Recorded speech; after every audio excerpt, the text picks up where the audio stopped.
కార్పొరేషన్ల చైర్మన్లు, కార్యక్రమంలో పాల్పంచుకుంటున్న అన్నదమ్ములకు, అక్క చెల్లెళ్లకు, పాత్రికేయ మిత్రులకు అందరికీ డాక్టర్ సాహెబ్ 133వ జయంతి ఉత్సవ శుభాకాంక్షలు తెలియజేస్తా ఉన్నాను. ఆనాడు బాబాసాహెబ్ చెప్పినట్టే బోధించు, సమీకరించు, పోరాడు అనే అంబేద్కర్ తత్వాన్ని పూర్తి స్థాయిలో అవగాహన చేసుకొని లక్షల సంఖ్యలో ప్రజల్ని సమీకరిస్తూ తెలంగాణ రాష్ట్ర ఏర్పాటు ఆవశ్యకతను బోధిస్తూ ఎక్కడ తెలంగాణ ప్రయోజనాలకు విఘాతం కలిగినా పోరాటం చేస్తూ 14 ఏళ్ల పాటు మన నాయకుడు కేసీఆర్ గారి నాయకత్వంలో ప్రజా పోరాటంతోనే తెలంగాణను సాధించుకున్న తెలంగాణలో మరి 10 ఏళ్ల పాటు ప్రజల ఆశీర్వాదంతో గౌరవ ముఖ్యమంత్రి కేసీఆర్ గారి నాయకత్వంలో ఆ అంబేద్కర్ మహానుభావుడు చెప్పిన బాటలోనే ప్రయాణం చేసే ప్రయత్నం కూడా బలంగా చేసినాం.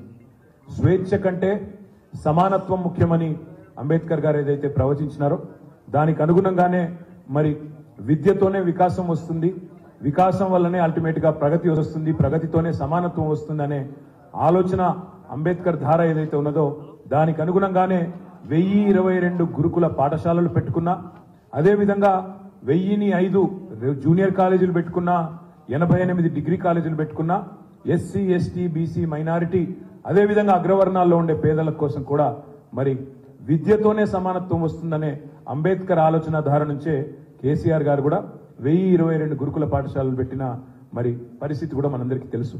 ఈరోజు గర్వంగా చెప్పవచ్చు, తెలంగాణలో కేసీఆర్ గారి నాయకత్వంలో ఈ 1022 గురుకుల అద్భుతమైన ఆశాకిరణాల భవిష్యత్తుకు సంబంధించి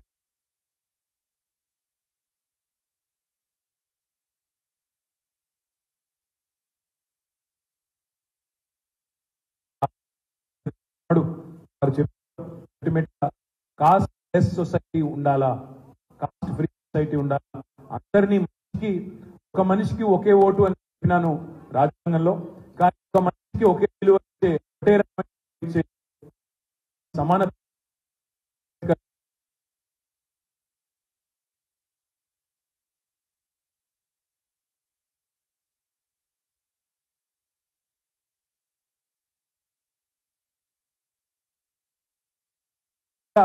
తెలంగాణ రాష్ట్ర పరిపాలనకు కేంద్ర బిందువైన సెక్రటేరియట్ కు డాక్టర్ బాబాసాహెబ్ అంబేద్కర్ పేరు పెట్టిన అది ఒక్క కేసీఆర్ గారి వల్లనే సాధ్యమైందనే మాట కూడా నేను గుర్తు చేస్తా ఉన్నా. దాంతో పాటు ఈ దేశంలో అంబేద్కర్ గారు అంటే కేవలం దళితులకు సంబంధించిన నాయకుడే కాదు, కేవలం బడుగు బలహీన వర్గాలకు సంబంధించిన నాయకుడే కాదు, మహాత్మా గాంధీతో తప్పకుండా పోల్చి సరిసమానమైన స్థాయి కలిగిన నాయకుడు అంబేద్కర్ గారు. అందుకే అంతటి ఘనమైన నివాళిని ఆ రోజు కేసీఆర్ గారి నాయకత్వంలో మనం శాసనసభలో అందించుకున్నాం. వారి 125 ఫీట్ల విగ్రహం పెట్టుకున్నాం. ఇది విగ్రహం కాదు, ఇది విప్లవం అనే మాట ఆనాడు కేసీఆర్ గారు మాట్లాడినారు.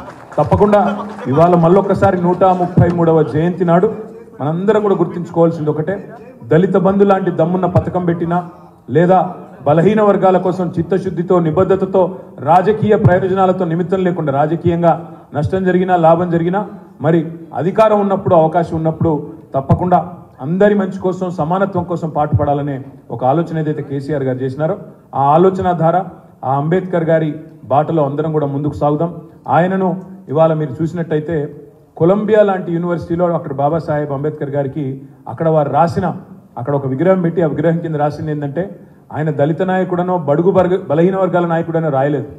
Is founding father, is one of the founding fathers of modern India. అంటే ఆధునిక భారతానికి మరి బీజం వేసిన ఒక జాతిపిత లాంటి నాయకుడు, ఒక ఆనాటి ఫౌండింగ్ ఫాదర్స్లో ఆయన కూడా ఒకరని ప్రపంచమే గుర్తించే పరిస్థితి. వాళ్ళ 100 పైచిలుకు దేశాల్లో అంబేద్కర్ గారి గురించి ఇవాళ స్మరించుకుంటున్నారు, ఆలోచించుకుంటున్నారు. మన దేశంలో కూడా ఈరోజు ముఖ్యంగా ఈ రోజున్న పరిస్థితుల్లో ఆయన చెప్పిన ఒక గొప్ప మాటను గుర్తు చేసుకోవాల్సిన బాధ్యత మన మీద ఉన్నది. రాజ్యాంగానికి సంబంధించి, రాజ్యాంగబద్ధమైన హక్కులకు సంబంధించి, ముఖ్యంగా ప్రజలకు సంబంధించిన అంశాలు అంబేద్కర్ గారు ఏదైతే చెప్పినారో సమాజంలో సమానత్వం రావాలి అంటే ఇవాళ ఈ దేశంలో ఉన్న పరిస్థితుల వల్ల, ముఖ్యంగా కొన్ని రాజకీయ పార్టీల యొక్క వైఖరి వల్ల ఆ రాజ్యాంగం కూడా ప్రమాదంలో ఉన్న విషయాన్ని కూడా మనం గుర్తుపెట్టుకోవాలా. ఆ రాజ్యాంగం ప్రమాదంలో పడకూడదు. అంబేద్కర్ గారి ఆలోచన ధారకు అనుగుణంగా ఈ దేశంలోని అన్ని కులాలు, అన్ని మతాలు, అన్ని వర్గాలు కలిసి మెలిసి ముందుకు పోవాలి అంటే తప్పకుండా మనందరం కూడా వారి ఆశయం కోసం పాటుపడడమే వారికి అర్పించే నిజమైన నివాళి అవుతుందని మరి మీ అందరు కూడా విజ్ఞప్తి చేస్తూ ఈరోజు ఎంతోమందికి పెద్దలకు జిల్లాల్లో కార్యక్రమాలు ఉన్నాయి, నియోజకవర్గాల్లో కార్యక్రమాలు ఉన్నాయి. అయినప్పటికీ వాళ్ళ పార్టీ కేంద్ర కార్యాలయానికి విచ్చేసి మీరందరూ కూడా పాల్గొన్నందుకు హృదయపూర్వకంగా మీ అందరు కూడా ధన్యవాదాలు తెలియజేస్తూ జై భీమ్, జై తెలంగాణ. ఒక నిమిషం జరగండి ప్లీజ్.